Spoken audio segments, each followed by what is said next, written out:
자, 시작할게요. 자, 351페이지 경매, 공매 절차 및 권리 분석, 그리고 매수 신청 대리에 관계돼서 자, 경매, 공매. 여기서 이제 말하는 공매, 원래 이제 공매라는 게 경쟁에서 하는 모든 매매 이런 거 공매. 그래서 넓은 의미로 공매 이렇게 하고, 그 다음에 이제 우리가 경매, 그 다음에 또 공매 이렇게 얘기합니다. 여기 이제 좁은 의미의 공매가 되겠지. 여기 이제 넓은 의미로.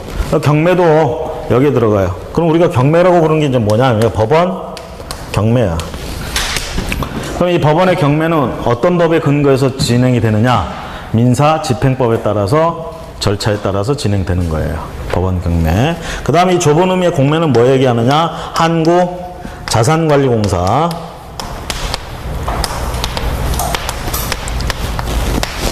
이제 홈페이지로 치면 캠코라고 있어요. 캠코. 거기에. 그리고 이 문제는 뭐냐면 이 법원 경매는 경매하는 당일날 그 법원에 가보면 경매 법정이 있어요. 거기서 이제 주로 하고, 그러니까 현실에서 주로 하는 거지. 근데 이거는 인터넷으로 온라인으로 지금 합니다. 그래서 캠코 홈페이지에 가면 온비드라고 입찰 시스템이 있어요. 그 시스템을 이용해서 해야 돼. 이건 직접 가서 뭐 이렇게 서류 내고 이러는 게 없어요, 여기는. 여기. 자산관리공사가 하는 그런 공매. 요걸 우리가 좁은 의미의 공매 그러고요. 조심하실 건 한국자산관리공사가 뭐 하는 데냐면, 대한민국에, 예를 들면, 국가도 국유재산이 있고 뭐 이런 게 있잖아요. 이런 걸 이제 뭔가 전문적인 업체가 관리해주고 뭐 처분해주고 이런 게 필요하다 그러면 얘들한테 맡기기도 하고요. 그 다음에 얘들이 원래 만들어진 이유는 금융기업들이나 이런 기업들 중에 부실기업들이 있죠. 그럼 얘들이 이제 파산하고 뭐 절차하고 이렇게 정리해야 될 때 부동산이 나온단 말이야. 그럼 이런 자산들, 부실기업의 자산들 같은 거 관리해주고 정리해주는 그런 목적으로 만들었어요. 그러니까 이제 그런 것들 중에는 팔아치워야 될 거, 뭐 이런 것도 있잖아. 그렇죠? 그럼 얘들이 그런 거 팔 때 그냥 짬짬이로 그냥 아는 사람 데려다가 팔 이러면 안 돼. 왜? 좋은 물건들이 많기 때문에. 응? 그래서 그런 것들을 공개적으로 하라고 이렇게 만들어 놨고, 걔들이 그걸 위해서 공매를 합니다. 그러니까 공매로 나오는 물건은 그 이유가 다양해. 방금 얘기한 것처럼 부실기업 정리 차원에서 뭐 이렇게 나오거나, 아니면 또 여기다가 위탁하는 애들도 있어요. 내 것 좀 팔아줘. 그럼 이제 팔아줄 때 얘들이 그냥 대행사로서 팔아주는 경우가 있고, 자기들 앞으로 일단 소유권 이전해라. 자기들 명의로 팔아주는 경우가 있어요. 자기들이 사가지고 파는 경우도 있고. 그렇죠? 자, 이렇게 해서 파는 경우도 있지만, 또 아까 국가가 이제 뭔가 부탁한다고 그랬죠? 예를 들면 국세를 지금 낼 놈이 안 내고 있어. 응? 안 내고 있단 말이야. 얘 재산을 뒤져보니까 부동산이 있어. 그럼 국가는 뭘 하느냐? 세금 때문에 이거 압류합니다. 압류 등기 해요. 가압류가 아니고 얘들은 압류라고 그래. 압류 등기. 압류 등기 해놓는다고 해서 세금 내면 좋은데 안 낸단 말이야. 그럼 압류 등기 돼 있는 상태에서 어떻게 하느냐? 법원 경매 신청하면 좋은데 이쪽으로 안 가. 국가는. 얘한테 얘기해요. 얘한테 시키는 거야, 쉽게 얘기하면. 야, 요거 철 팔아가지고 매각해서 결국은 뭐야? 압류. 세금 때문에 압류돼가지고 지금 팔아치우는 거죠. 이거는 돈 빌려가지고 일반 채권자들한테 돈을 못 갚으니까 일반 채권자들이 그 채무자의 재산을 갖다가 강제 집행해가지고 돈 받느라 구조가 똑같아. 국세도 실질적인 세금도 결국은 채권이잖아. 금전채권. 그렇죠? 그 채무자, 체납자가 지금 안 내고 있어. 그리고 그의 재산 지금 강제로 팔아가지고 돈 받아가겠다. 구조는 똑같은 거야. 그러면서 여기다 안 시키고 얘한테 시킨다고. 그렇게 나오는 공매.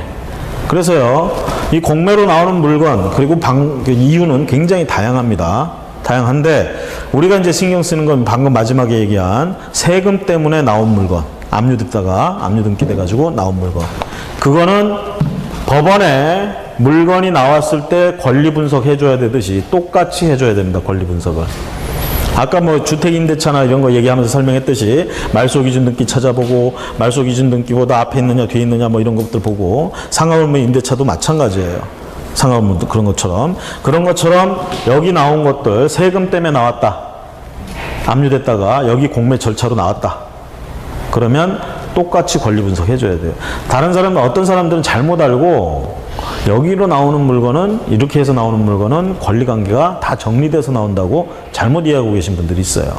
그러니까 권리분석 같은 거 필요 없다, 그냥 낙찰만 받으면 돼, 이렇게 말씀하시는 분이 있는데, 물론 여기로 나오는 물건 모두가 다 권리분석해야 되는 게 아니에요. 방금 얘기한 것처럼 세금 때문에 압류됐다가 나온 물건은 권리분석을 얘하고 똑같이 해줘야 돼. 그리고 우리가 민법에서 배운 권리나 어떤 그런 거의 효력 같은 게 똑같이 적용돼. 그러면 아까 뭐 얘기한 것처럼 그냥 깨끗하다고 이렇게 말하는 사람들은 뭘 근거로 얘기하느냐? 아까 뭐 부실기업 이런 거 정리해준다고 그랬잖아. 그럴 때 얘들이 자기들 명의로 만들어 놓고 팔 때는 이게 유입자산이라고 그럽니다. 자기들 명의로 해놨어. 그러면 등기부에 올라가 있는 채권 채무 관계 싹 정리합니다, 얘들이. 깨끗이 정리해요. 그 얘들 이름으로 해가지고. 그래가지고 공매를 할 때는 권리분석 할 필요가 없어. 다 정리됐으니까. 그런 물건들은 세금 때문에 나오는 물건이 아니에요. 아까 그렇게 정리하는 차원에서 그렇게 나오는 물건이야. 그리고 그런 물건들은 굉장히 덩치가 커. 수백억, 수십억 막 이렇게 된다고. 생각해보세요. 기업들이 가지고 있던 뭐 이런 것들이야, 재산들이. 우리가 가지고 있는 뭐 땅 뭐 50평, 60평이 아니야, 이거. 어? 일단. 그래서 사실은 우리 개인이 이렇게, 우리가 뭐 저기 어디 누굽니까 삼모라는 회사에 그 정도 되는 뭐 재산이 한 1조쯤 되는 그런 슈퍼 개미가 아닌 한 이런 물건은 혼자서 하기는 힘들지. 하지만 세금 때문에 나오는 물건은 보통 법원에서 보는 흔히 모르는 뭐 아파트거나 이런 주택이거나 상가 건물이거나 토지거나 그렇게 다 그 이유 때문에 나오는 거 비슷해. 우리가 관여할 수 있는. 근데 중요한 건 여기처럼 권리 분석을 해줘야 된다는 얘기지. 아시겠죠? 네? 자, 그래서 그냥 우리가 공매 그러면 요거 얘기하는 거다 이렇게 보시고, 그것도 방금 세금 때문에 하는 그거 공매다 이렇게 보시고요. 그 다음에 경매 그러면 법원 경매 얘기하는 거다. 그렇죠? 옛날에는 이 법원 경매를 민사소송법에 강제집행법에 해가지고 그 법에 따라서 했는데, 요것만 따로 강제집행법만 드러내서 따로 법을 만든 게 민사집행법이에요. 민사집행법에 의해서 이걸 합니다. 자, 그러면서 처음에 시작할 때 누가 경매 신청한다고 그랬어? 누군가 경매 신청해야 되겠지? 채권자가 신청하잖아요. 그럼 채권자가 어떤 상태에서 신청하냐에 따라서 경매가 두 종류로 나뉜다고 그랬죠? 강제경매 아니면 임의경매. 채권만 딸랑, 금전 채권만 딸랑 가진 사람이 경매 신청하면 강제경매. 그 다음에 저당권 같은 담보물권까지 가지고 있는 사람이 경매 신청하면 임의경매. 그러면서 출발부터 다르다고 그랬죠? 강제경매는 어떻게 재판부터 받고 와야 되죠? 판결부터. 판결이 싫으면 공증이라도, 아이고, 죄송합니다. 공증이라도 드러났어야 되고요. 그쵸? 그리고 미리 말씀드린 아까 상가 증감 청구, 그쵸? 증액할 때 100분의 9라고 돼 있잖아. 저번에 제가 100분의 5라고 고치라고 했다면서요. 왜 얘기를 안 해? 그래서 아까 누가 말씀하셔가지고 법을 한번 뒤져보니까 맞아요. 100분의 5로 개정됐습니다. 올해 1월부터. 그래서 100분의 5로 바꿔주시기 바랍니다. 페이지가 몇 페이지였죠? 349? 341페이지. 자, 341페이지 7번 차임 등의 증감 청구권 동그라미 1번에 동그라미 니은번에 100분의 9 금액을 초과하지 못한다를 100분의 5로 고쳐주시기 바랍니다. 다 고쳤죠? 나만 몰랐던 거야? 내가 얘기해놓고 왜 나만 모르지? 자, 됐죠? 자, 넘어서 이제 351페이지 하던 거 계속합니다. 경매. 자, 경매 신청. 경매를 신청하면 어디다 신청해요? 경매는 법원에다 신청해야지. 그럼 법원에서 이제 신청 들어오면 바로 시작해주나? 심사해봐야지. 이거 시작할지 말지. 그렇죠? 검토해봐야 될 거 아니야. 하도 막 가짜가 많고 막 그러니까 검토해봅니다. 검토해서 결정 내립니다. 이걸 뭐라고 그래요? 경매 개시 결정이라고 그러죠. 자, 경매 개시 결정 법원에서 했어요. 그리고 바로 경매를 들어가면 어떤 문제가 생길 수 있어요? 그 경매 하루아침에 끝나는 것도 아니잖아.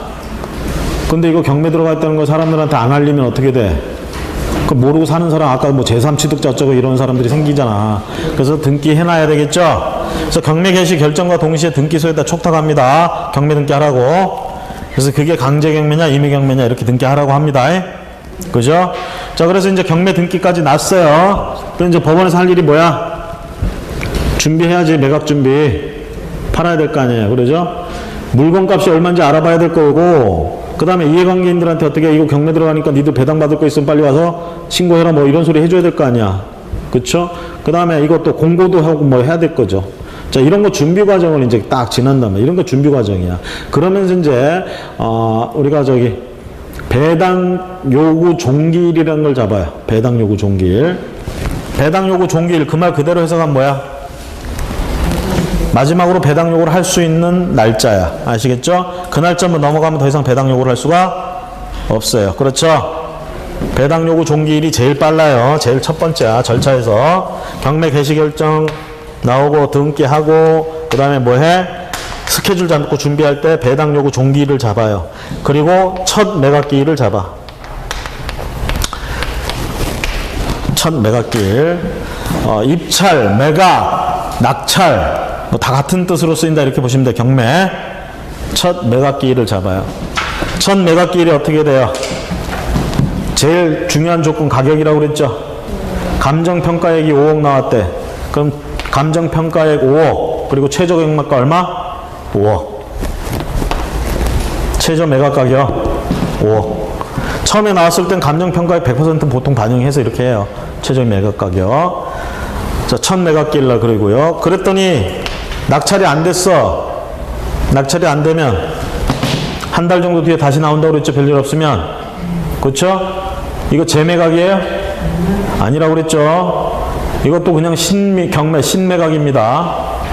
정상적으로 유찰돼 가지고 나올 땐 그냥 새로운 거야. 맨날 제자가 붙으려면 한 번 낙찰됐다가 문제가 생겨서 다시 나와야 돼. 이런 게 제자가 붙어요. 자, 그러면 보통은 이제 어떻게 하느냐? 5억 최저 경매가 5억 그대로 나오면 안 되겠죠. 두 번째 나올 때는 조건을 바꿔줘야지. 20% 보통 20% 저감된다. 그렇죠? 뭐 인천 이쪽에 30% 이상 30%씩 한다. 이거는 몰라도 돼. 실무에서는 중요하지만 이론상으로 그렇게 우리가 시험 문제에서는 별로. 하여튼 20%씩 떨어지는 걸로 일반적으로 20%. 그럼 5억에서 20% 떨어지니까 최저 매각 가격이 4억이 되는 거예요. 여기서 또 유찰되면 여기서 또 20% 떨어지는 거야. 이렇게 나와요. 그럼 공매는 어떠냐? 공매도 되게 이렇게 비슷하게 가. 이런 식으로. 공매. 자, 그러면 이렇게 해서 옛날 이제 신매각이라고 했어. 그럼 이제 뭐 두 번 정도 유찰됐다. 그럼 최저 매각 가격 뭐 64%인가 뭐 이렇게 될 거야 아마. 자, 이렇게 해가지고 누군가 낙찰 받았어. 낙찰 받으면 어떻게 되냐? 매각을 받았다. 그럼 이때로부터 일주일, 7일 정도 뒤에 매각 허가 결정이라는 걸 해요. 이날은 바빠서 낙찰 받은 사람을 낙찰자라고 안 불러. 사실은 최고가 매수 신고인이라고 불러. 1등으로 가격 써낸 사람 최고가 매수 신고인. 근데 이 최고가 매수 신고인한테 매각을 허가할지 말지를 일주일 안에 결정해요. 일주일 안에. 왜 그러냐면 예를 들어서 경매로 농지가 나왔어요. 농지 낙찰 받을 때 농취증 발급 받아야 되나요? 농지 취득하려면 원래 농취증 발급 받아야 되죠. 지금 농지가 경매로 나왔어. 그럼 농취증 없어도 돼요? 이것도 농취증 필요해. 근데 낙찰 받으려고 들어갈 때 농취증을 제출할 필요는 없습니다.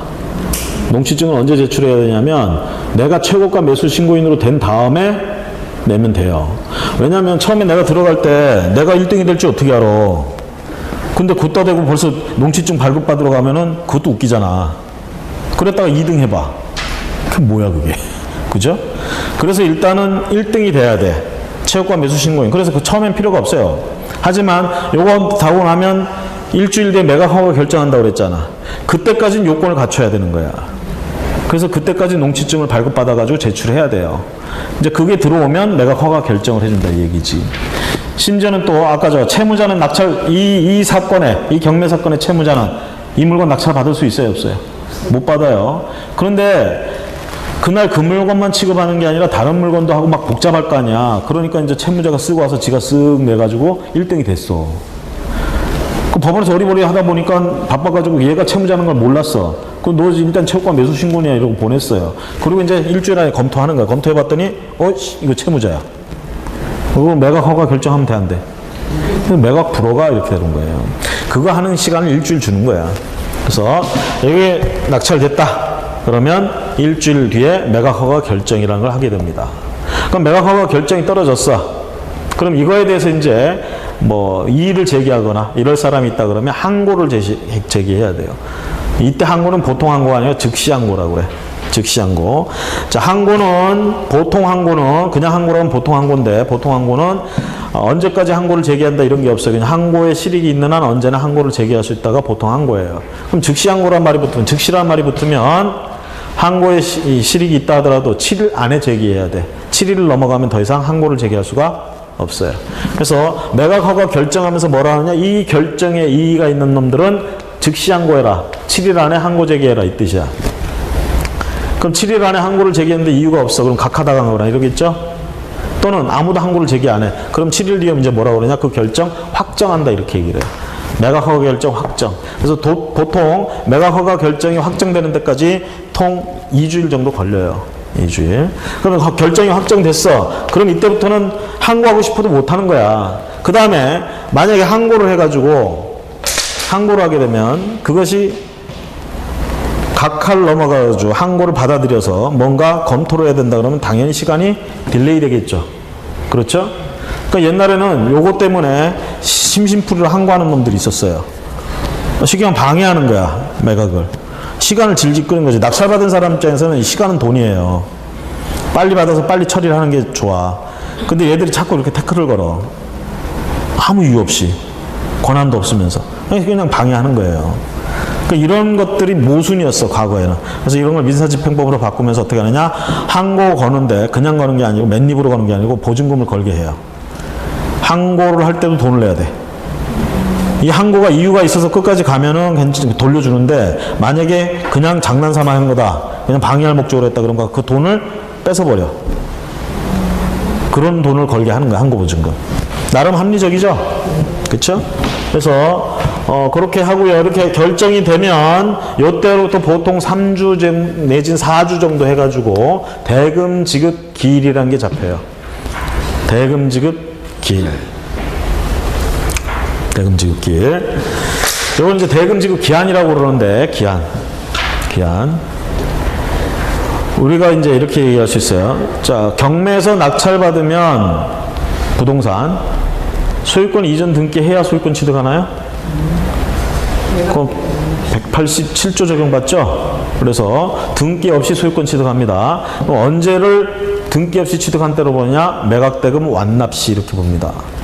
근데 과거에 이게 기일 그러면 미리 돈이 생겨서 갖다 내도 이날이 돼야 소유권이 이전됐다 이렇게 취급을 받았어.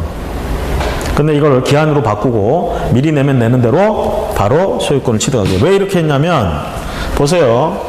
갑이라는 채권자가 사인이야. 을이라는 채무자 부동산을 경매 신청했어요. 그래서 경매가 진행되는데 국가가 이 을이라는 친구한테 세금 받을 게 있었어. 근데 세금을 안 내. 그래서 을의 부동산, 그 부동산에 압류 등기를 해버렸어요. 자, 이 상태에서 국가도 압류 등기 해놓고 공매 신청을 해버렸어. 갑은 경매 신청을 했고. 그러면 보세요. 공매는 누가 진행해? 자산관리공사가. 경매는 누가 진행해? 법원에서. 서로 기관의 협조가 없어, 그냥. 아, 저쪽이 하니까 우리는 안 할래? 이게 아니야. 니도 하고 나도 하고야. 둘이 진행돼요. 물건 하나 가지고. 그쵸? 아, 그럼 누가 그거 가져요? 먼저 소유권을 취득하는 놈이 갖는 거야. 그러니까 돈을 빨리 내서 빨리 가질 필요가 있겠죠. 과거의 기일이라고 돼 있을 때는 결국은 돈을 미리 내도 그 날짜에 이렇게 소유권 이전하는 걸로 경매에서 이렇게 가다 보니까 공매 쪽에 뺏기는 경우들이 생겨. 근데 지금은 미리 내면 내는 대로 소유권을 취득한 걸로 인정해 주기 때문에 뺏길 일이 없지. 어쨌든 간에 두 개 동시에 진행이 될 수가 있습니다. 그럼 빨리 돈을 완납하는 곳이 가져간다 이렇게 보시면 되겠어요. 여러분들이 어떤 물건이 경매 나왔다 참 마음에 들어, 그렇죠? 그런데 등기부에 보니까 뭐 국세청 해가지고 압류 등기가 돼 있어. 그럼 빨리 여기 한국자산관리공사 홈페이지 들어가 보세요. 공매 진행되고 있을지도 몰라. 그렇죠? 그 일정이 빠른 쪽에 가서 닥잘 받는 게 낫지. 권리 분석은 똑같이 해줘야 돼.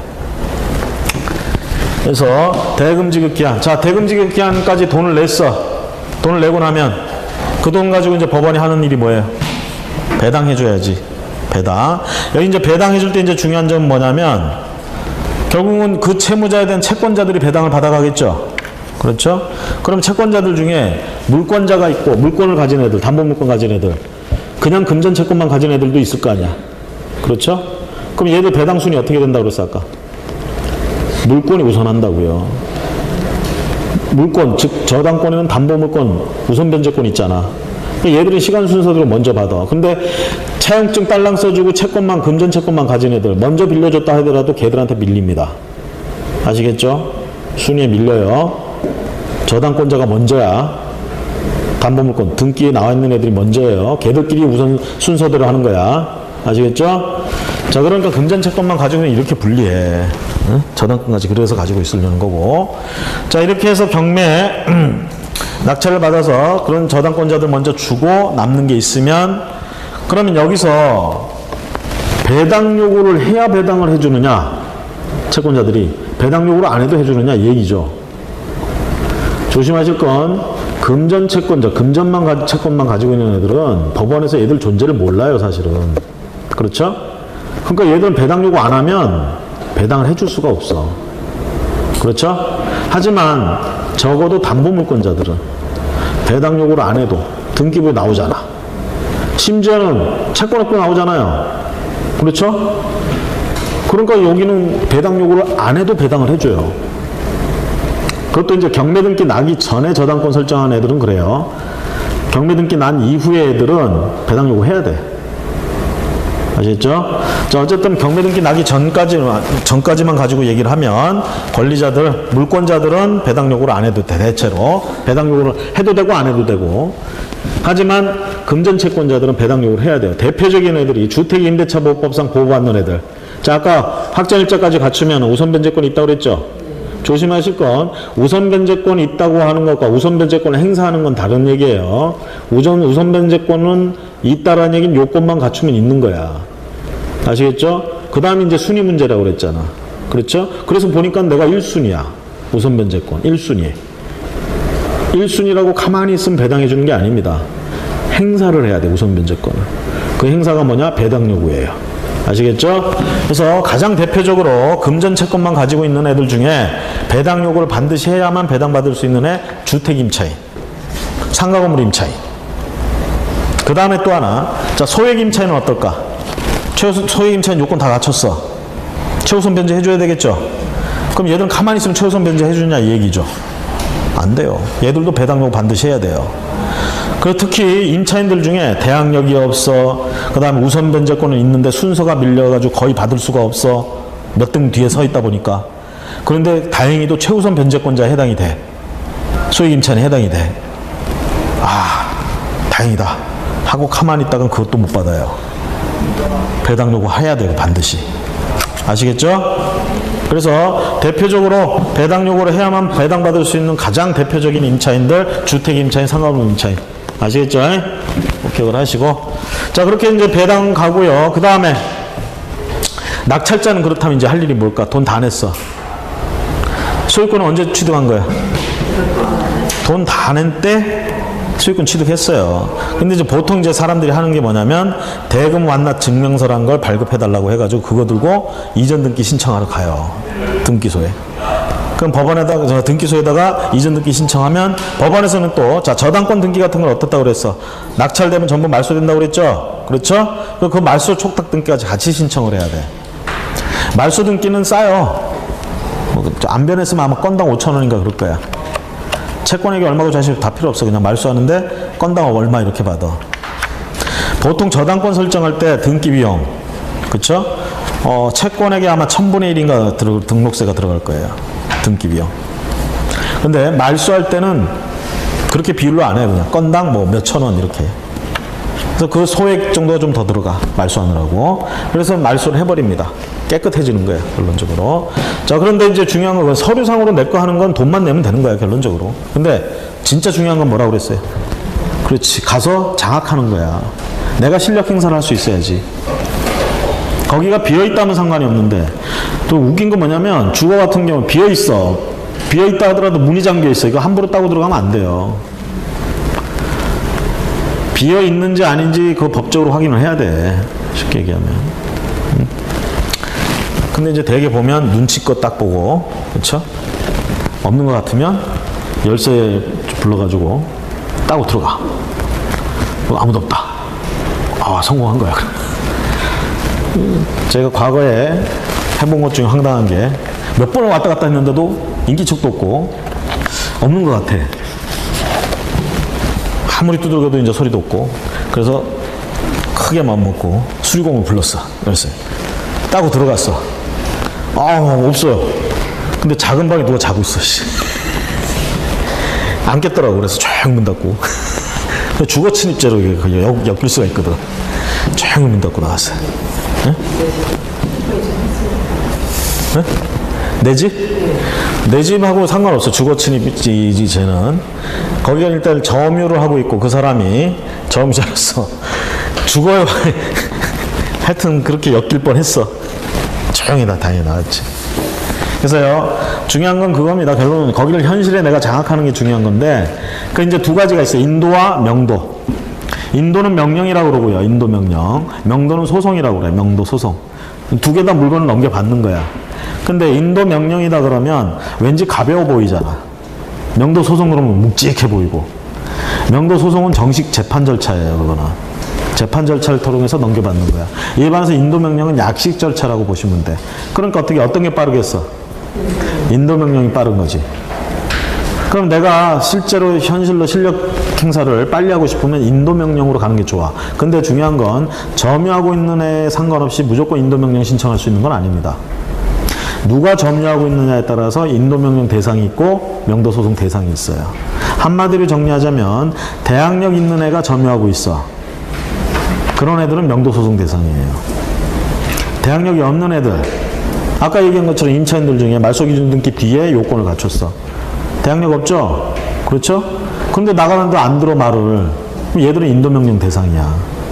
그럼 법원에서 빨리빨리 절차를 약식이니까 해가지고 인도명령이 나와요. 인도명령.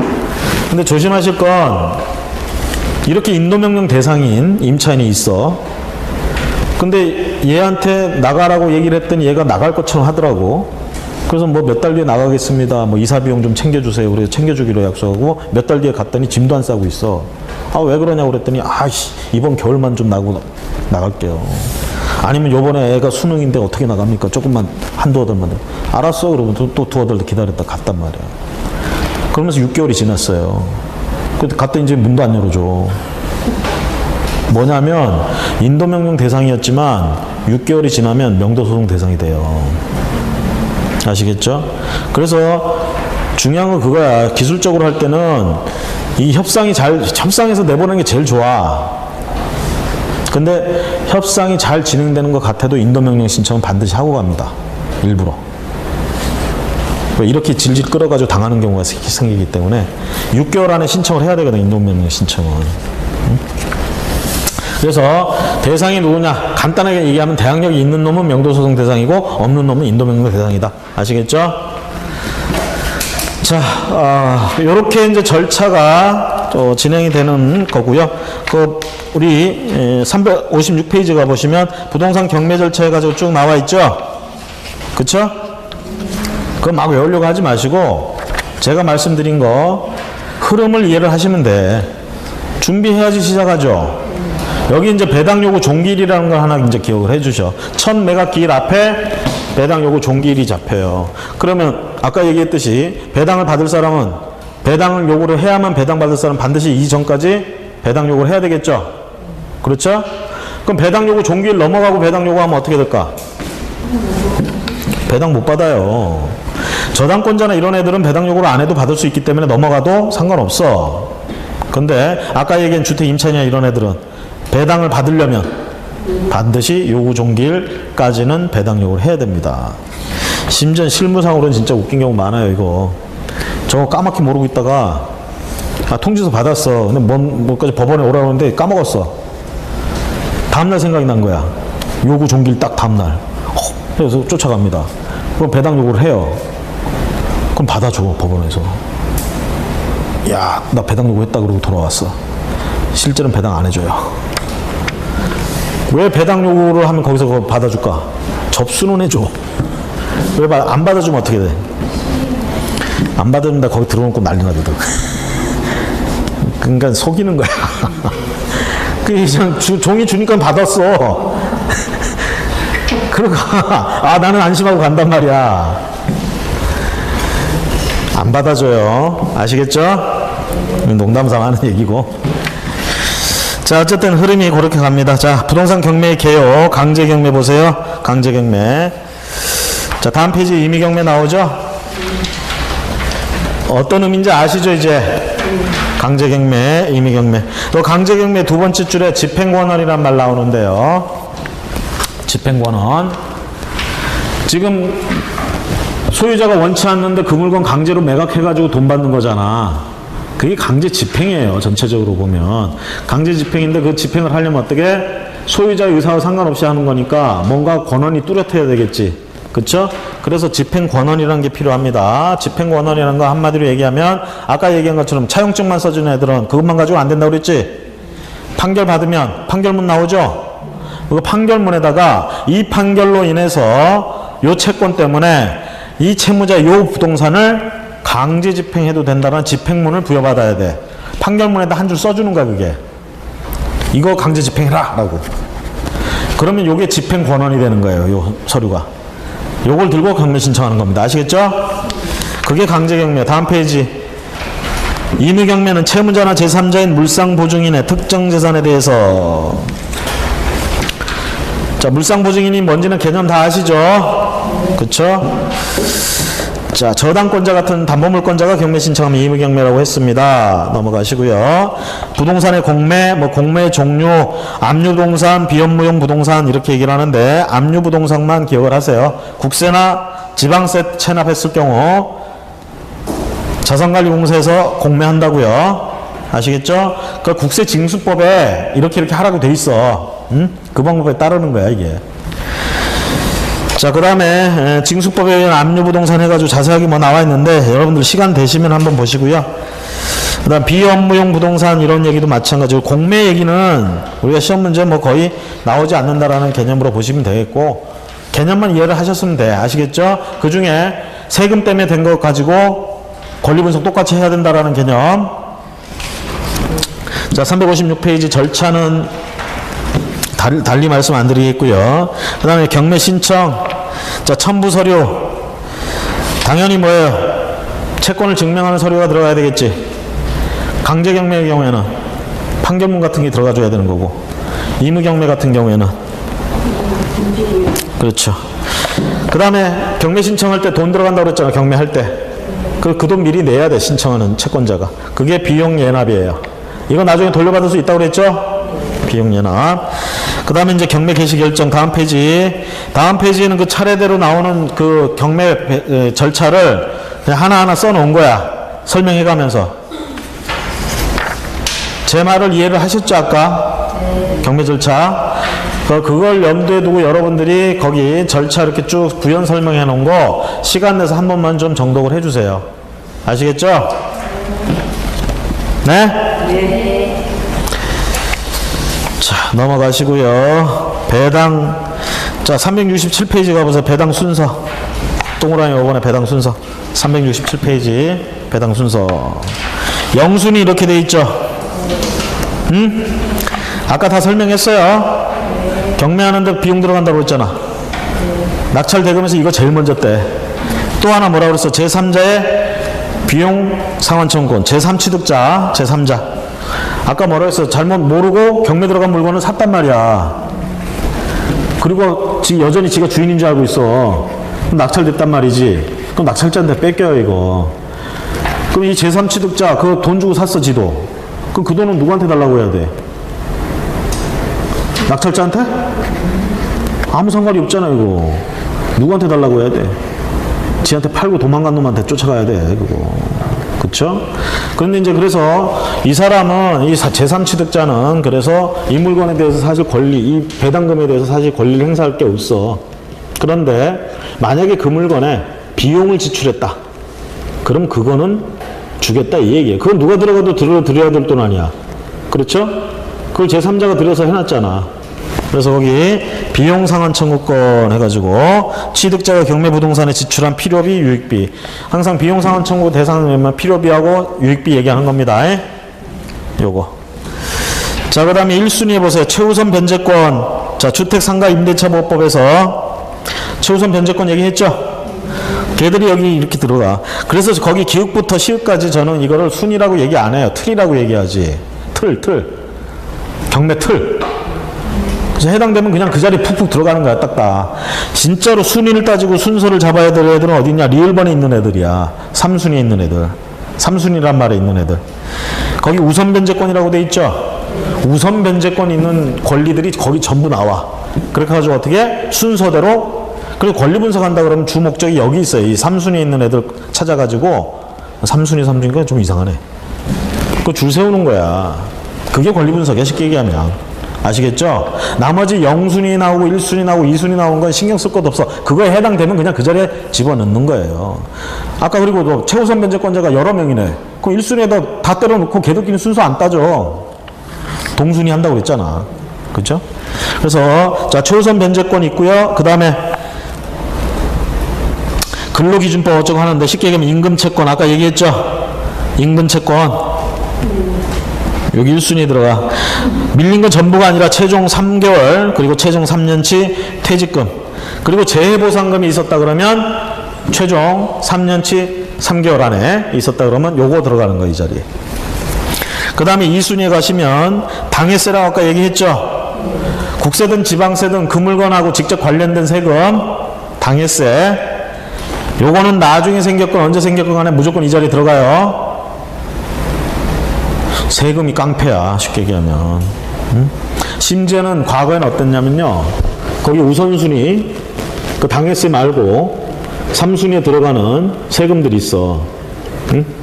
아까 얘기했잖아. 그 물건 때문에 생긴 세금 말고 다른 것 때문에 생긴 세금인데 그 물건에 압류를 했다든가 이런 애들 있잖아요. 세금 때문에. 걔들도 배당해줘야 될 거 아니야. 그 국세나 지방세도.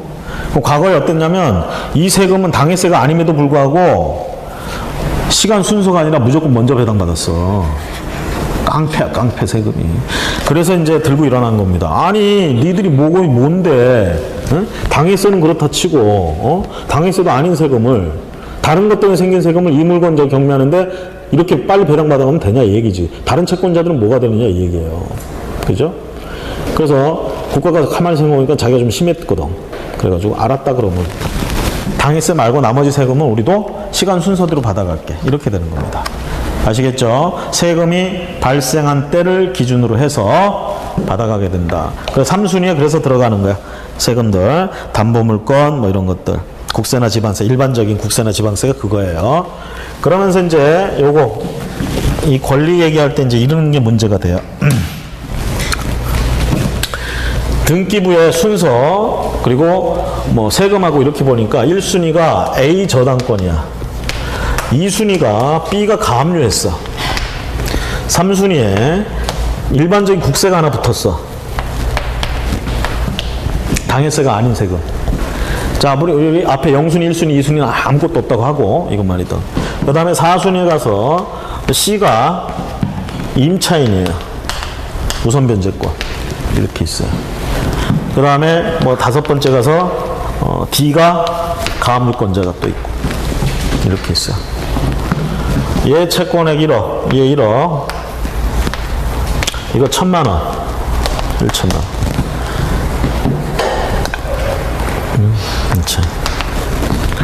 국세도 우리 1억 해봅시다.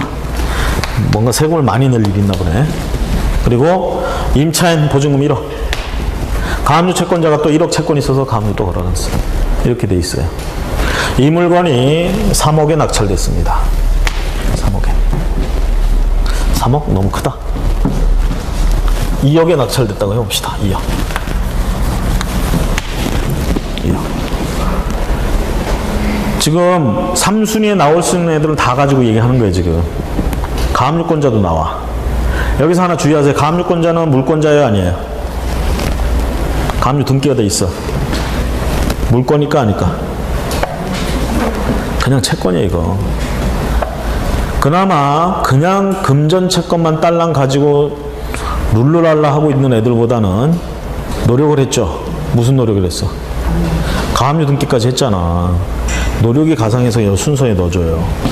하지만 얘들은 성격이 채권이야. 그러니까 뭐가 없겠어? 우선 변제권이 없어요, 얘들. 등기 날짜 순서가 있기 때문에 순서에 들어갔어. 그러면 우선 변제권이 없다는 게 어떻게 되는지 보세요. 자, 2억 낙찰 대금이에요. 줄을 섰죠? 그쵸? 자, 1등이 누구야? 저당권자죠? 얘는 우선 변제권 있죠? 얼마 가져가야 돼? 1억 가져가요. 이제 얼마 남았어? 1억 배당을 해줘야 되는데 두 번째 서 있는 애가 누구야? 가압류권자죠? 가압류권자. 우선 변제권 없다며? 만족할 때까지 줄 수가 없네? 채권자라며? 그쵸? 속성은 채권자. 속성은 채권자니까 어떻게 돼? 채권자 평등의 원칙이 지배하는 거야. 여기 있던 애들이 얘 때문에 옆으로 와요. 쭉 줄을 서. 줄을 서는 게 아니라 옆으로 나란히 전부 다. 그럼 1대1대1 채권에게 비례해서 얼마씩 받아? 2,500. 2,500 계산됐어요. 자, 이 상황에서 이제 봅니다. 얘 2,500 됐죠? 그쵸? 얘 때문에 2,500 계산했어요. 그 다음에 딱 누가 나와? 국세 나오죠? 이것도 사실은 그냥 금전채권이야. 그런데 국가이기 때문에, 세금이기 때문에 얘는 채권임에도 불구하고 우선변제권 같은 파워를 준 거예요. 여기다 넣어주고. 그러면서 심지어는 어떻게 되느냐? 저당권자 애들은 못 건드려도 얘는 건드려요. 뒤에 있으면서도. 그래서 얘 걸 뺏어가요. 불쌍하다고 생각하지 마시고 2,500만 원도 뺏어가. 그리고 2,500 계산 나온 건 얘 때문에 했었죠? 얘 차례 되면 이 계산은 딱 없는 거예요. 그 7,500 남아있는 거야. 얘 차례 되면. 얘 때문에 이게 계산했을 뿐이에요. 그리고 원래 얘한테 2,500 주고 7,500 남은 거 가지고 얘를 주려고 봤더니 얘 국세야. 그럼 7,500 받고 우선 변제권을 인정해주기 때문에 이걸 받고 이것만 받는 게 아니라 앞에 요런 놈은 뺏어가. 그 얘는 1억을 다 챙기게 되는 거예요. 국가는. 국가가 깡패예요. 가져요. 그 다음에 얘는 이제 어떻게 돼? 자, 이 임차인이 우선 변제권은 날짜 확정일자하고 전입신고하고 해보니까 이 날짜란 말이지. 그렇죠? 만약에 이 사람이 대항력이 있다 그러면 이거보다 앞에 전입을 했었어야 되겠죠. 그럴 수는 있어. 전입은 여기서 하고 확정일자는 여기서 받고. 그러면 우선 변제권 여기서 생기잖아. 대항력은 여기서 생겼고. 그리고 A 저당권이 여기 설정됐어. 이런 상황이 오는 거예요. 그러면 대항력은 있고 우선 변제권은 순서가 처진 거지. 한 푼도 못 받았죠? 이 사람은 쫓겨난다, 안 쫓겨난다? 그렇지. 대항력이 있다고 그랬잖아. 그러니까 어떻게 하면 돼? 누군가가 보증금을 챙겨줄 때까지 가만히 있으면 되는 거예요. 아니, 배당 요구했는데요. 배당 요구했어도 상관없어요. 못 받았잖아. 대항력 있잖아요. 아예 처음부터 이런 경우에 임차인들 배당 요구 안 해. 보통 보면. 응? 안 해도 상관없어, 이 임차인은. 응? 자, 그 다음 얘는 뭐야? 가압류권자죠. 가압류권자. 가압류권자. 당연히 얘도 없지. 돈은 여기서 다 끝났는데. 그렇죠? 그리고 가압류 말소되고요. 이거 전부 말소되는 거, 이거. 국세도 이제 소멸되고. 됐습니까? 이게 3순위에서 이렇게 이제 이런 거 하는 거예요. 권리분석이라는 거. 됐죠? 나머지 4순위, 5순위, 6순위는 뭐 신경 쓰지 마시고 3순위가 제일 중요해. 이걸 왜 0부터 해가지고 자꾸 3순위 하게 했지? 1부터 해도 되는데? 자, 그 다음에 소유권 이전 등기 등의 촉탁, 돈 다 냈으면 이렇게 하는 겁니다. 다음 페이지 넘어가시고, 인도명령. 자, 인도명령과 명도소송 얘기했죠. 일단 기본적인 구분은 뭐라고 그랬어? 대항력 없는 애들은 인도명령 대상이라고 그랬고요.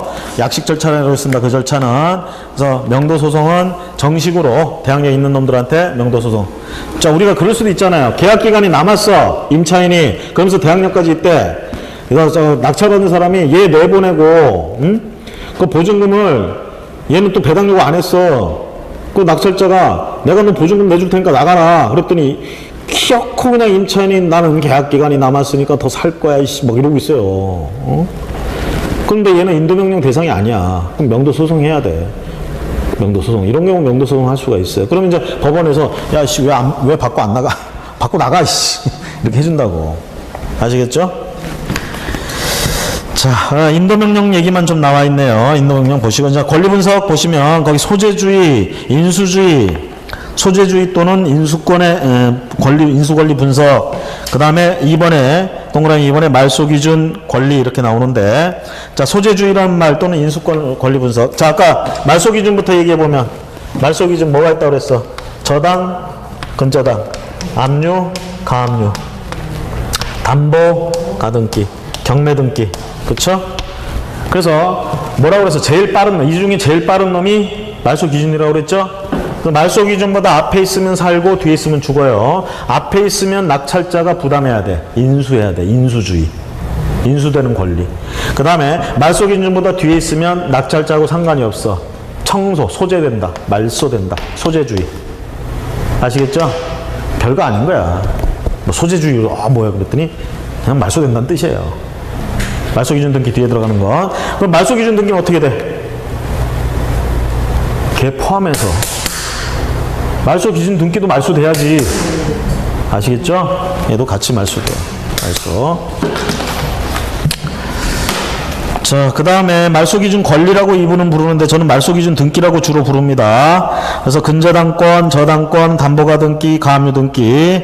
그 다음에 거기 이러한 권리가 없는 경우는 경매 개시 결정 등기. 요때 이제 경매 등기. 요거는 강제 경매 등기. 정확하게 얘기하면 디테일하게 하면 강제 경매 등기를 얘기하는 거예요. 의무 경매 등기는 죽었다 깨어나도 말소 기준 등기가 될 수가 없습니다. 왜? 의무 경매 등기가 나오려면 앞에 거기 나와 있는 말소 기준 중에 하나가 아니고 이미 나와 있어. 아시겠죠?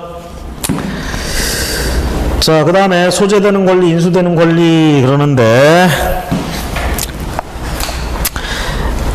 일단 기준은 거기 뭐 어떤 권리는 살고 어떤 권리는 죽고 권리의 종류에 따라 그런 게 아닙니다. 말소 기준 앞에 있으면 살고 뒤에 있으면 죽는 거야. 예외를 이제 보셔야 돼. 예외. 유치권은요. 등기부에 나와요 안 나와요? 안 나오죠. 유치권이라고 인정이 되면 말소 기준 앞에 생긴 유치권이건 뒤에 생긴 유치권이건 유치권자가 이겨요. 대항력이 있어. 아시겠죠? 유치권자가 있으면 그렇게 무서워 유치권은. 말소 기준 이거 적용을 안 받아. 응? 무조건 이겨. 근데 유치권자도 뭐가 약점이냐면 경매 등기 이후에 유치권을 취득했다. 유치권의 공시방법 점유죠. 점유를 잃어버리면 날아가는 거야. 그럼 점유를 경매 등기 난 이후에 점유를 취득했다. 그러면 이거 유치권자 인정 안 해줍니다. 경매에서. 아시겠죠? 왜냐하면 생각해 보세요. 얘는 말소 기준보다 앞에 있건 뒤에 있건 인정받다 보니까 유치권자가 한 명 있다가 인정이 되면 낙찰자들이 쉽게 안 붙어요. 물건값 계속 떨어져. 헐값 돼. 그럼 누가 피해를 봐? 배당받는 사람들이 피해를 보는 거예요. 배당받을 금액이 줄어든 거 아니야. 어? 결국은 유치권자 하나 때문에 채권자들이 나머지 채권자들이 피해를 보게 돼 있어. 그런데 이제 권리 속성상 인정을 안 해줄 수 없으니까 인정해줬는데 경매 등기 난 이후까지 그런 걸 인정해주면 다른 채권자들은 너무 피해를 본다 이 얘기죠. 그래서 그런 경우 많아. 어디 신축 건물 같은 거 있죠? 여기 경매 나오면 10중 8구 공사대금 때문에 유치권 행사하고 있어. 그럴 때 그 공사대금업자가 경매 등기 난 이후에 들어가서 점유해서 유치권을 행사하고 있다. 그럼 이걸 알았다 싶으면 그리고 나중에 이제 증명해야 돼. 증명해낼 수 있다 그러면 요거처럼 좋은 거 없어요. 왜 다른 사람들은 모르니까 안 들어가. 어? 유치권자가 주장하면서 당연히 공사대금 내놔라 이 얘기야. 유치권자로 그거 받으면 나가겠다 이 얘기야. 그죠? 근데 인정이 안 되면 그건 못 받아. 그리고 쫓겨나는 건데, 다른 사람들은 얘가 인정된다고 본다 그러면 이 공사대금 얼마다? 아, 그걸 또 물어줘야 되니까 그것만큼 더 떨어질 때까지 기다린단 말이야. 그럼 나는 이제 그 전에 받아도 되지. 난 알고 있잖아. 그렇죠? 내가 공사대금 줄 게 아니잖아. 그거 쫓아내면 되는 거 아니에요. 그러죠? 그래서 보세요. 경매 등기 난이후에 유치권 인정 안 해준다. 경매에서. 점유해서는 소용없어요. 언제까지 점유해야 돼? 경매 등기 나기 전까지 점유해야 된다. 됐습니까? 네? 그 다음에 거기 예고 등기란 말이 있는데, 예고 등기는 지워버리세요.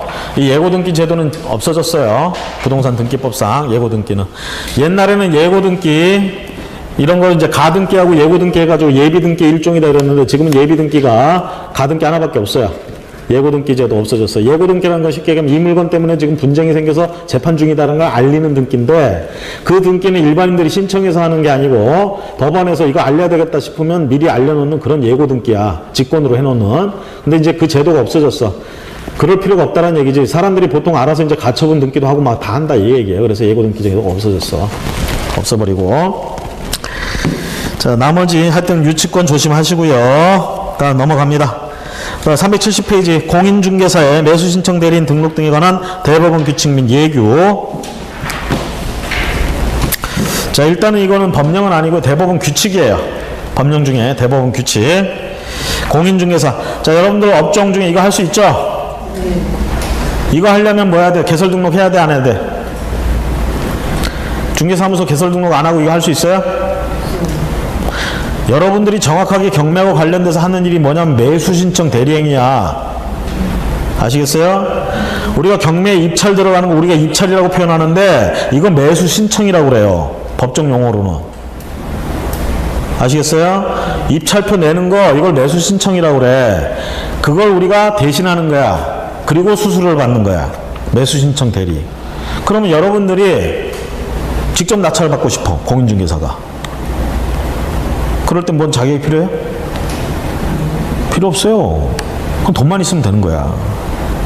개설 등록 필요 없어. 그냥 일반인들처럼 내가 사겠다 얘기야. 그건 아무 자격증과 상관없어요. 그리고 심지어는 친구가 부탁해가지고 바쁘니까 대신 좀 갖다 달래. 위임장하고 다 주더라고. 그거 가서 해줬어. 내가 뭐 돈을 받겠어 뭘 받겠어. 그렇죠? 이런 건 해도 상관이 없어요. 이런 건 업으로 하는 게 아니기 때문에. 아시겠죠? 그러니까 업으로 하려면 어떻게 해야 돼? 일정한 자격이 있어야 돼.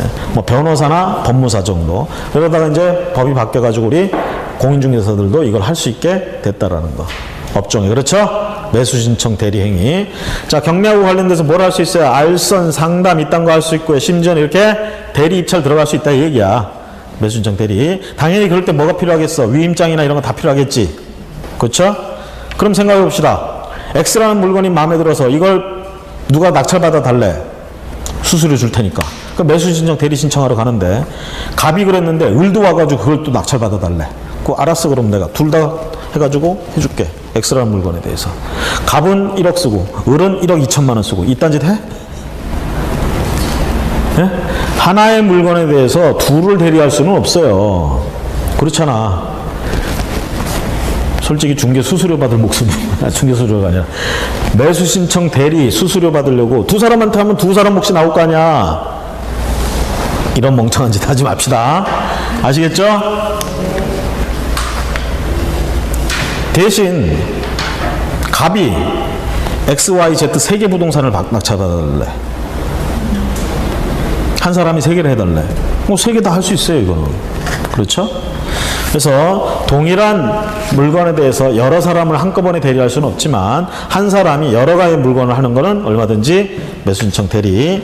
자, 이걸 할 때 이제 문제는 뭐냐면 여러분들이 이제 이거 중개할 때하고 좀 다른 건 뭐냐면 중개할 때는 중개 의뢰인이 뭐 물건을 내놓거나 뭐 이렇게 일반 중개 계약인이 뭐 이런 얘기 하잖아요.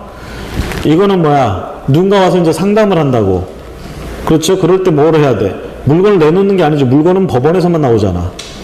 되게 이제 상담하러 오는 사람들은 이거 낙찰 받을까 말까 이렇게 물어보고. 그러니까 이런 사람들한테 이제 설명해 줄 때 가장 중요한 게 부분이 뭐겠어? 그렇지. 이거 덤탱이 쓸 일인지 아닌지 이런 걸 알려주는 게 중요하단 말이에요. 그렇죠? 근데 이제 그런 걸 위해서는 또 이것도 교육을 받아야 됩니다. 32시간 이상 44시간 이내 교육을 이것도 받아야 돼요. 그래서 우리가 중개실무 교육만 받은 거 가지고는 안 돼요. 이걸 하고 싶으면. 그래서 개설 등록할 때는 그거 요건만 갖춰서 개설 등록을 하면 돼, 중개사무. 근데 이걸 하기 싫다. 그럼 이거하고 관계된 건 아무것도 안 해도 상관없어요. 근데 이걸 하고 싶다 그러면 뭐부터 해야 돼? 이것도 등록 따로 해야 돼요. 그래서 자기가 개설 등록해 놓은 중개사 사무소 개설 등록해 놓은 지역을 관할하는 법원에 이 활동을 하겠다고 등록을 해야 돼. 대신 등록하기 전에 교육을 받아야 돼요. 교육을 받고 등록을 합니다. 그러니까 구조는 내동 똑같은 거야. 이것도 교육받고 등록한다. 그렇죠? 그러면서 어떻게 상담할 때 수수료 받을 수 있고, 알선할 때 받을 수 있고, 대리로 집찰 들어갈 때 받을 수 있고요. 조심하실 건 명도 소송이나 이런 건 대행할 수가 없어요. 그건 변호사만이, 재판이나 이런 것들 대리는 변호사가 하는 겁니다. 아시겠죠? 자, 그래서 거기 할 수 있는 자 해가지고 있는데 여러분들이 이거는 한번 상식 차원에서 한번 읽어보시고 371페이지 대리권의 범위와 대리 대상물, 대리권의 범위, 대리 어디까지 대리할 수 있느냐. 동그라미 1번 보세요. 매수 신청 보증의 제공. 아까 우리가 자 낙찰 받을 때 가서 기입 입찰표라는 게 있어요. 입찰표가 있어요. 입찰표를 작성하면 되겠죠. 이걸 해서 낸단 말이야. 그럼 입찰표에 들어가는 조건 중에 가장 중요한 조건이 뭐야? 가격 조건이라는 얘기죠. 그렇죠? 그럼 제일 높은 가격을 써서 냈는데 1등이 됐어. 근데 괜히 샀다 싶어. 그냥 집에 가버릴 수도 있겠지. 입찰표만 작성해서 내면 이런 장난치는 애들 나온다니까. 그래서 어떻게 해야 돼? 여러분들 하다못해 매매계약 할 때도 계약금 걸잖아. 마찬가지예요. 입찰을 들어갈 때도 계약금 쪽으로 거는 거나 마찬가지. 입찰 보증금이라는 걸 걸어. 여러분들 매매계약 했다가 매수인이 포기해야겠다 그러면 어떻게 하면 돼? 이 물건 괜히 샀다. 어떻게 하면 돼? 계약금 돌려줘 그럴 수 있어요? 누가 뭘 잘못해야 돌려달라고 그러지. 그냥 자기만 지금 포기하면 되는 거야. 그래서 그럴 때 어떻게 돼 있어? 계약금 포기하고 계약을 해지할 수 있다고 돼 있잖아. 입찰도 마찬가지예요. 낙찰 받았는데 아까처럼 예를 들어서 대항력 있는 임차인을 마침 분석을 못했어. 대항력이 없는 줄 알고 제 가격에 딱 들어간 거야. 그리고 1등이 됐어. 그 다른 사람들은 권리 분석했으니까 아무도 안 들었겠지. 혼자 들어가서 1등 됐어. 아 좋다고 집에 가서 딱 봤는데 이런. 그 순간 어떻게 할까 이거? 입찰보증금 날리고 포기하는 게 나아요. 응? 그럴 때 입찰보증금 포기하는 거야. 매매계약금 포기하는 거랑 똑같은 거예요. 그래서 결국은 사람들이 이 말만 하게 되면 이게 말장난이 될 수 있기 때문에 보증금이란 걸 걸게 해. 이게 입찰보증금이라고 부르고, 보통 우리가 최저 경매가에 매각가격의 10%를 붙입니다. 입찰보증금을. 그런데 특수한 경우는 20%까지 붙이는 경우가 있어. 아까 제가 재경매란 말 했죠. 정상적으로 유찰되면 재경매해요? 정상적으로 했을 때 항상 신매각, 신유찰, 신경매 뭐 이렇게 부른다고 그랬죠? 정상적인 거야 그게. 그러면 제자가 붙으려면 어떻게 돼서 사고가 터진 거야. 한번 낙찰됐다가 누군가가 포기해야 돼. 다시 나왔어. 그래서 이런 걸 재경매라고 불러. 이럴 때 이제 조심하라고 어떻게 하느냐? 보증금, 입찰보증금 20% 조건이 이렇게 붙어요. 이걸 특별매각 조건이라고 부르는 거야. 이런 거. 됐습니까? 그렇죠? 자, 그래서 결국은 상담을 해줄 때 그런 권리 분석 같은 거를 해준단 말이에요. 상담을 해줄 때. 응? 여러분들 저기 지나다 보면 부동산에 유리창이 막 붙어있지. 경매 뭐 권리 분석 막 법률 상담 권리 분석 그렇죠? 내가 보기에는 제대로 하는 사람이 몇이나 되는지 모르겠어. 근데 사실 저도 그렇게 붙여놓고 있는데 아무도 안 물어봐. 아무도 안 물어봐. 그래서 자, 어쨌든 그런 걸 알선해주고요. 거기 그래서 입찰보증금 같은 거, 보증의 제공이라는 게 뭐겠어? 본인한테 입찰보증금 받아서 내가 대리로 와서 입찰하면서 그 돈 내는 거야. 이런 게 대리권의 범위에 들어간다고. 대리할 수 있다고. 아시겠죠? 심지어는 3번에 차순위 매수신고 같은 거. 우리가 1등은 못했어요. 2등은 했어요 지금. 2등은 했는데 2등을 했으면 2등하고 1등하고 사이에 차액이 그 최저 경매가의 10% 요거 이내이면 이 아차상 같은 거야. 2등한테 차순위 매수 신고할 기회를 줘. 2등이 원하면 하는 거고 안 원하면 안 하는 거야. 그럼 만약에 원해서 했다. 차순위 매수 신고를 해놨다. 그럼 뭐가 좋냐? 좋기는 아무것도 좋을 거 없어요. 내 보증금 못 찾아. 1등 아니면 다 찾아가는데 차순위 매수 신고하면 내 보증금도 거기 묶여 있는 거야. 묶여 있고 1등이 아무 일 없이 돈 다 내고 그래서 받아가면 그때 가서 돈 돌려줘요. 1등이 사고가 터져서 포기했거나 이렇게 되면 이제 2등한테 기회를 줄 때 그때 차순위 매수 신고한 놈한테 주는 거야. 그럼 보세요. 1등이 포기를 했대. 1등이. 그래서 2등이 차순위 매수 신고했는 놈이 가져갈 기회가 생겼대. 결코 좋은 일이 아닙니다, 이거. 1등이 왜 포기를 했을까? 응? 여러분 같으면 그 입찰 보증금 날리고 포기하겠어요? 애지간하면 포기 안 해.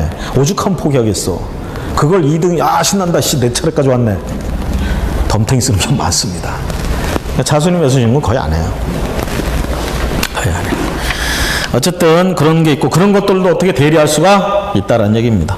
다음 페이지 넘어가서 매수 신청 대리 대상물 토지나 뭐 이딴 것들이고요. 자, 매수 신청 대리인 등록. 자, 등록 및 요건. 자, 등록 요건 보세요. 기흥리은디 어디 있죠? 개업공인중개사 법인도 가능하죠? 그 다음 니은번에 실무교육 32에서 44시간 받아야 되고 여기도 보증보험 따로 가입을 해야 돼. 보증보험. 그래서 중개사무소 개설 등록할 때 그거 가지고 안 돼요. 또 받아야 돼. 자, 그 다음에 거기 등록의 결격사유. 여기도 결격사유가 있습니다. 그 기획부터 리을까지 체크하시고 그 다음에 등록증 교부 및 재교부 넘어가시고요. 개시. 자, 다음 페이지 374페이지 실무교육 보세요. 체크. 이것도 사무소 개설 등록할 때처럼 1년 안에 받아야 됩니다. 받은 거. 그 다음에 교육 내용. 교육 내용은 실무교육에는 평가가 포함되어야 하며 제가 매수 신청 대리 교육은 제가 안 받아봤는데 제가 안 받아봤어요. 저도. 그 얘기는 저 매수 신청 대리 행위 안 하고 있다는 얘기죠. 대리하느니 그냥 돈 들고 내가 사는 게 나아. 낚시받는 게. 짜증나서 못하겠어. 대리하고 그러는 거. 아니 이게 투자자하고 뜻이 맞아야 뭘 하는데 투자자는 자꾸 걱정되니까 이랬다 저랬다 한단 말이야. 난 그거 못 참겠다고. 그러니까 나는 교육받고 이럴 필요도 없지. 내가 돈 있으면 내가 직접 하니까. 그러죠?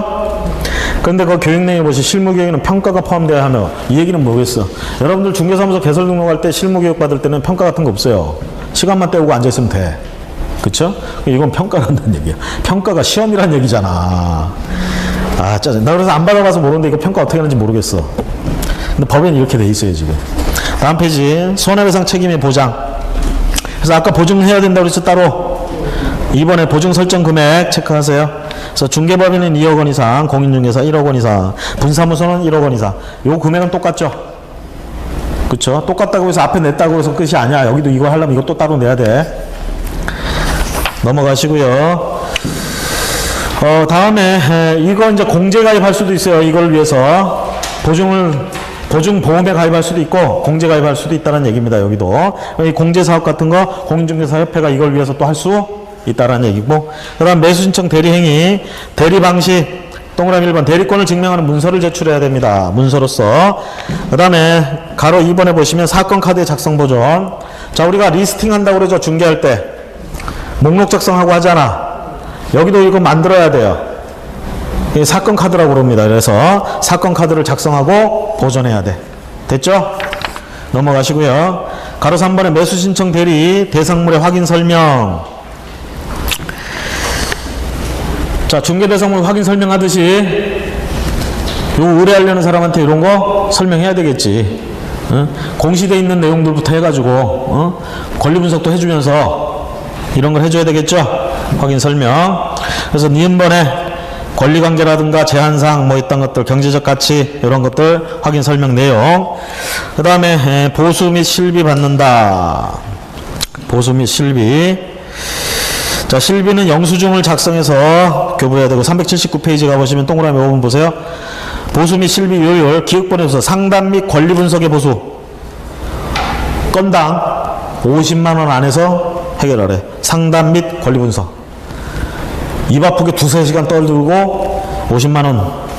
괜찮네. 안 괜찮아? 자, 그 다음에 니은번에 무슨 매수 신청 대리 보수. 이제 이건 입찰 들어갔을 때 얘기예요. 매각 허가 결정이 확정되어 매수인으로 된 경우에는 감정가 1% 이하 또는 최저 매각 가격 1.5% 이하 범위 안에서 협의. 1등이 됐어 지금. 대리로 들어가서. 그러면 감정가 1% 아니면 최저 매각가 1.5% 이하 범위 안에서 협의한 가격. 그 다음에 B에 가보시면 만약에 1등이 못 됐어. 최고가 매수 신고인이 못 됐어요. 그러면 그래도 한 건 있잖아. 그래서 50만 원 안에서 당사자 협의. 그렇죠? 우리가 그래서 최대 이제 이렇게 한번 생각해 볼 수 있어. 권리 분석해주고 상담해줬어. 그래서 대신 가서 받아달래. 그래서 받아주기로 했어. 그래서 갔어. 써냈는데 1등 못했어. 그럼 최대 받을 수 있는 거.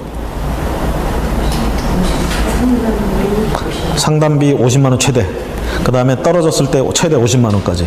물론 협의가 그렇게 돼 있다면. 그래서 100만 원이죠. 그쵸? 최대 100만 원. 이걸 과연 받을 수 있을까?